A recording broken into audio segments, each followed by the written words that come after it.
Plus fort, s'il te plaît. Là, tu m'entends très bien. Oui, parfait. Dis-moi. C'est bon? Yes. Ok, d'accord. En fait, j'appelle pour exposer mon problème et avoir un point de vue, on va dire, extérieur. Dis-moi. Dis-moi. En fait, ça fait bientôt 1 an et tout que je sors avec un homme et tout.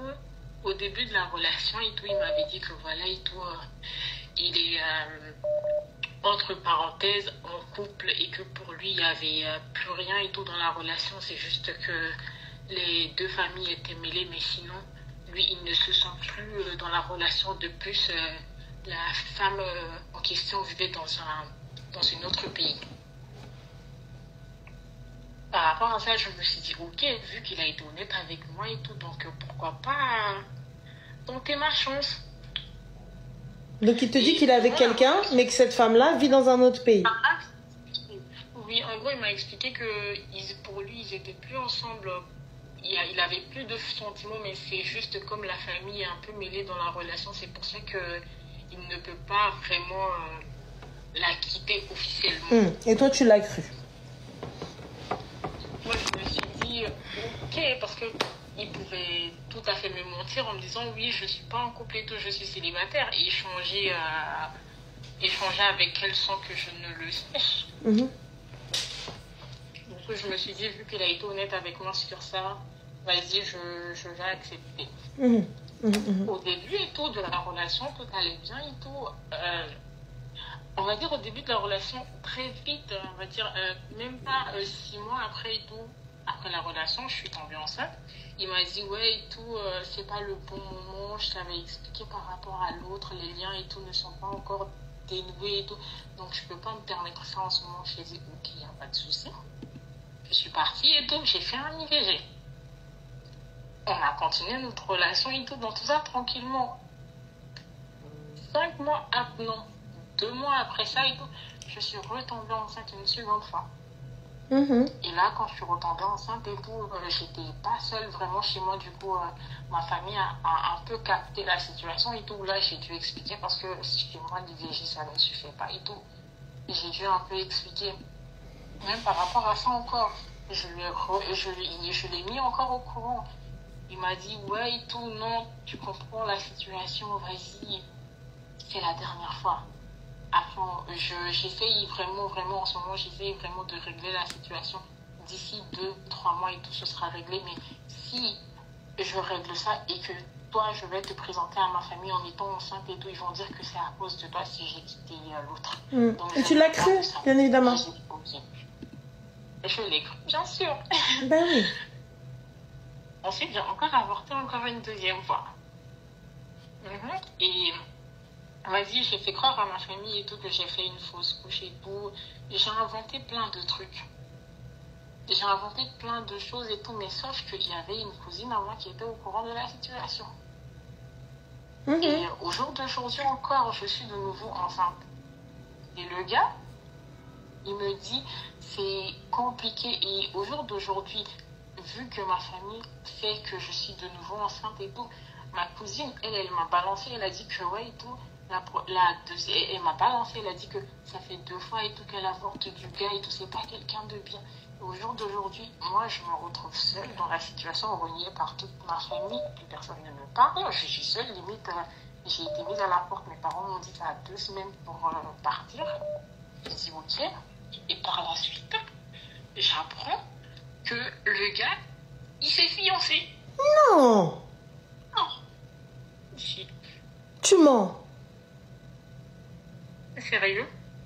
Oui, il s'est fiancé. Pardon? Il s'est fiancé. Oui, il s'est fiancé avec la femme en question qui disait qu'ils étaient plus ensemble. Oh non. Et du coup? Et du coup, ma question, au jour d'aujourd'hui, est-ce que moi, je me venge ou je laisse passer? C'est-à-dire te venger dans quel... Me venger. C'est-à-dire? Me venger, c'est-à-dire raconter toute la vérité. Mais va raconter, moi, ma chérie. Viens me raconter à moi, tu vas voir comment je vais t'accueillir. Moi, je suis la fiancée. Viens, toque à ma porte et dis-moi, oui, ton futur mari, il a fait ça, il a fait ça. Ouais, et... Tu veux quoi, là? J'ai pas compris, ma chérie. Tu étais son plan cul. Tu veux quoi?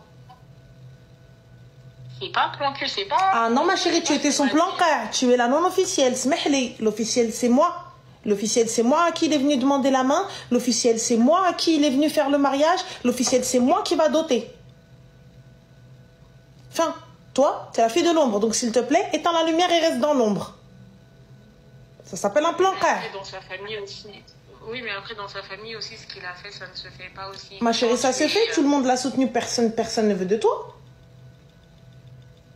2 fois. 2 fois. 2 fois. Une fois, honte à toi. La deuxième fois, honte à moi. Et là, la troisième, elle est dans ton ventre. On fait quoi maintenant? Yallah. Honnêtement, au jour d'aujourd'hui, je ne sais pas. On fait quoi maintenant? On fait quoi si tu retournes encore enlever cet enfant et que tu as des complications? On fait quoi? Là, celui-là, je pense le garder, même si ça va être compliqué, j'ai pas le choix. Tu te retrouves jeté à la rue par ta famille pour un homme. Tu te retrouves renié par tout le monde sans aide, etc. Donc, avec un bébé dans une situation assez difficile. Tu te retrouves solamente et le gars, il te ramène, tu apprends, Zeta Zambaleta, il est en train de se marier avec la même fille qui te disait patin couffin. On fait quoi là maintenant, ma chérie? On fait comment là? Dis-moi. On fait quoi? Je sais pas. Donc là, tu vas te retrouver donc maman d'un enfant, d'une petite fille, d'un petit garçon, Inch'Allah, on sait pas. J'espère en bonne santé, Inch'Allah. Mais là, du coup, lié avec un gars, avec un tocard qui ne m'a pas mariée. Tu vas dire quoi à l'enfant? Je suis restée tant d'années avec ton père, j'ai fait tant de choses. Merci Majda. J'ai fait tant de choses, j'ai fait tant de trucs, il n'a toujours pas voulu de moi. Tu es le fruit de notre amour. Quel amour, ma chérie, c'est foutu de ta gueule. Tu es le fruit de notre passion. Quelle passion, ma chérie? Tu n'as été qu'un plan huc. Le fruit de quoi, ma chérie? Dis-moi. Donc toi, Beloula, débile que t'es, le mec, il est là, mais je peux pas la quitter, mais je peux pas ceci, mais je peux pas cela. Toi, t'es là, tu patientes. Ma chérie, tu peux pas quitter, je m'en vais. Tu es encore avec quelqu'un, je m'en vais. Tu es avec cette personne, je m'en vais. Tu peux pas partir avec cette personne, je m'en vais. On fait quoi? Lorsque tu l'auras quitté et que tu auras fait le nécessaire, là, tu pourras me dire. La première fois, partons du principe que tu étais bête et difficile. Tu étais bête et stupide. Il n'y a pas de souci. Vas-y, tu l'as cru. Ok, je peux pas lui dire, c'est compliqué, je peux pas la garder. En l'espace, en moins d'1 an, en moins de 6 mois, 2 IVG. Ton corps, tu le respectes pas à ce point-là.